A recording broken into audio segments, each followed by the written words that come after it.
Bonjour, je suis Karine Morin du Carrefour Jeunesse en Plantington.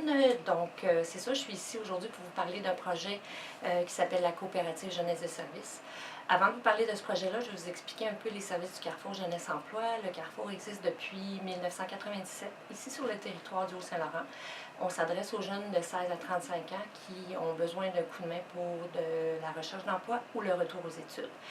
À chaque année, le Carrefour reçoit en moyenne 300 jeunes par année à qui on offre des services en français et en anglais pour tout le territoire. Donc, on se déplace également sur le territoire pour être en mesure de desservir les jeunes qui ne sont pas en mesure de se déplacer.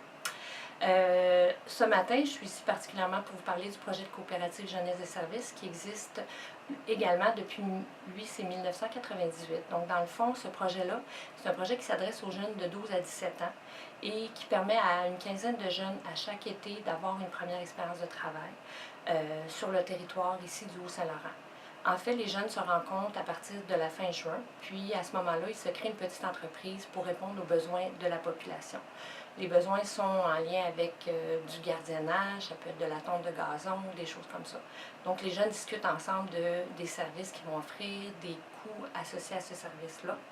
Et pour réaliser ce projet, on embauche 2 animatrices à chaque été qui vont superviser le travail des jeunes, qui vont accompagner les jeunes concrètement sur les contrats pour être en mesure de faire vivre une belle première expérience de travail.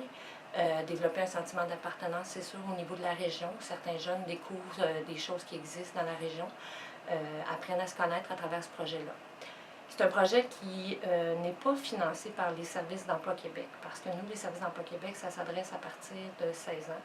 Et c'est pourquoi on doit aller du côté du milieu, ici dans le Haut-Saint-Laurent, pour recueillir des fonds.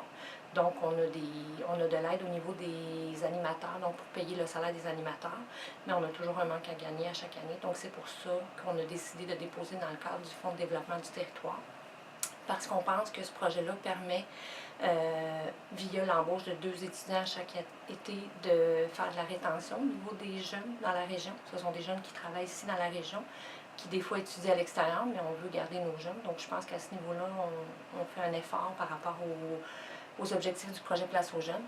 Également, je pense que c'est un projet pour les jeunes coopérants qui leur donne accès à une belle première expérience de travail qui est transférable au profit d'un premier emploi.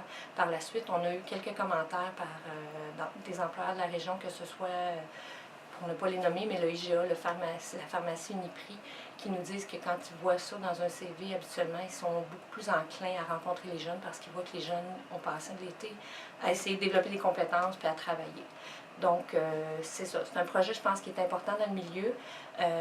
On rejoint à chaque été environ 25 personnes parce que, dans le fond, les jeunes font des contrats dans les résidences privées. Alors, les jeunes se présentent avec les animateurs pour pouvoir faire évaluer le projet, le contrat. Et ensuite, les animateurs restent sur place. Donc, c'est sûr qu'il y a un rayonnement au niveau du Haut-Saint-Laurent parce qu'on dessert vraiment toutes les municipalités. On a des contrats à Saint-Anicette, on en a à Saint-Chrysostome. Et depuis quelques années, je vous dirais, on a la chance d'avoir le derby de démolition de Saint-Chrysostome qui embauche nos jeunes à chaque année, à chaque été, pour nettoyer le site. Et depuis 2 ans, une nouveauté, c'est qu'on assure la sécurité pour le stationnement la nuit. Donc, ça aussi, c'est intéressant. Puis, on a également, depuis quelques années, le Festival du maïs qui embauche nos jeunes pour faire de la surveillance pour les jeux gonflables. Donc, voilà, c'est un projet, je pense, qui est, comme je dis, important pour les jeunes du milieu. Les jeunes développent des bonnes relations. On a eu déjà, par le passé, des commentaires d'intervenants qui travaillent au CLSC, qui ont eu des jeunes qui ont participé à ce projet-là, qui nous ont dit que le jeune, au retour en septembre à l'école, était transformé. Donc, on essaie vraiment de faire vivre une belle réussite à nos jeunes. Donc, voilà. Ce qui est important de vous mentionner, c'est un projet qui se donne en anglais. Donc, so I can briefly talk about the project. The Co-op Jeunesse, it's a project for youth between 12 and 17 years old. It's to give a first work experience to them. We also hire 2 students for every edition, so it's students from the area. Usually they go at school like somewhere in Montreal or Sherbrooke, but we want to keep them, so that's why it's a good experience for them to work in the area, to see there's some job opportunity here. The co-op is also a good project for the teenager because it gives a good chance to get good first experience, and after that they can put that in their resume, so I think it's very important for them. So Merci beaucoup de votre attention, puis voilà.